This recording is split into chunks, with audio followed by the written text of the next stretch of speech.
ராஜேந்திர சோழனின் கடல் பயணங்களும் கடல் வணிகமும். சோழ பேரரசு காவிரி நதிக்கரையில் கிமு 3ஆம் நூற்றாண்டில் தோற்றுவிக்கப்பட்டது.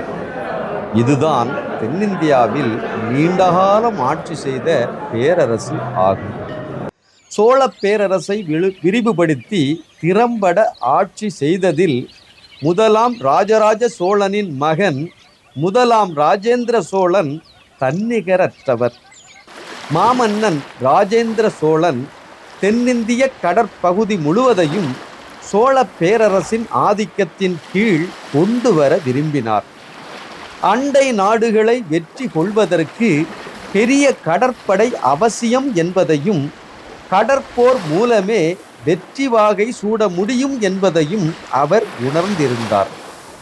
அவரது கனவு நனவாகும் வகையில் குறுகிய காலத்திலேயே 9ஆம் நூற்றாண்டின் இறுதியில் தென்னிந்திய பகுதிகள் முழுவதும் சோழ பேரரசின் ஆதிக்கத்தின் கீழ் வந்தன.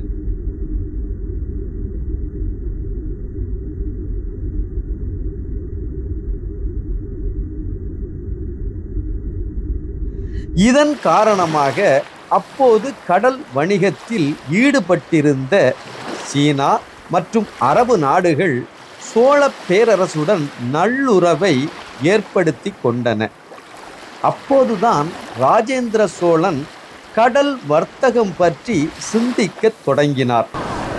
இதனைத் தொடர்ந்து அவர் கடல் வணிகத்தில் ஈடுபட விரும்பினார்.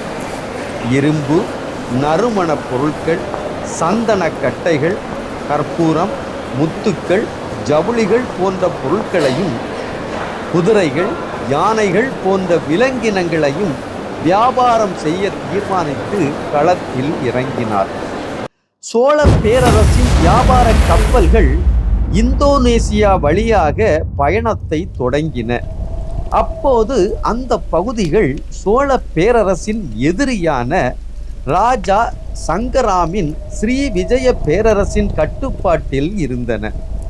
இதனால் சோழ பேரரசின் வணிக கப்பல்கள் மீது மிகப்பெரிய தாக்குதல்கள் நடத்தப்பட்டன. ஸ்ரீ விஜய பேரரசின் இந்த தாக்குதலை தொடர்ந்து சோழ பேரரசின் கப்பல் படையை வலிமைப்படுத்தவும் கடல் போரில் சண்டை வியூகங்களை வகுக்கவும் ராஜேந்திர சோழன் உத்தரவிட்டார். இதனால் தனித்துவமான தொழில்நுட்பங்களுடன் புதிய கப்பல்கள் உருவாக்கப்பட்டன. அதோடு பிரம்மாண்டமான போர் கப்பல்களை வடிவமைப்பதில் கை தேர்ந்தவர்களாகவும் நிபுணத்துவம் பெற்றவர்களாகவும் சோழர்கள் மாறினர். 1025ஆம் ஆண்டு முதலாம் ராஜேந்திர சோழன் கப்பல் படையுடன் சென்று எதிரி நாடான ஸ்ரீ விஜய பேரரசு மீது போர் தொடுத்தார். இதில் ராஜா சங்கராமை ராஜேந்திர சோழன் வெற்றி கொண்டார்.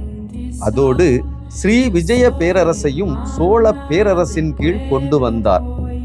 இந்த வெற்றிக்கு பிறகு சோழர்களின் கடல் வணிகம் விஸ்வரூபம் எடுத்தது. கம்போடியாவின் கேமர் பேரரசு,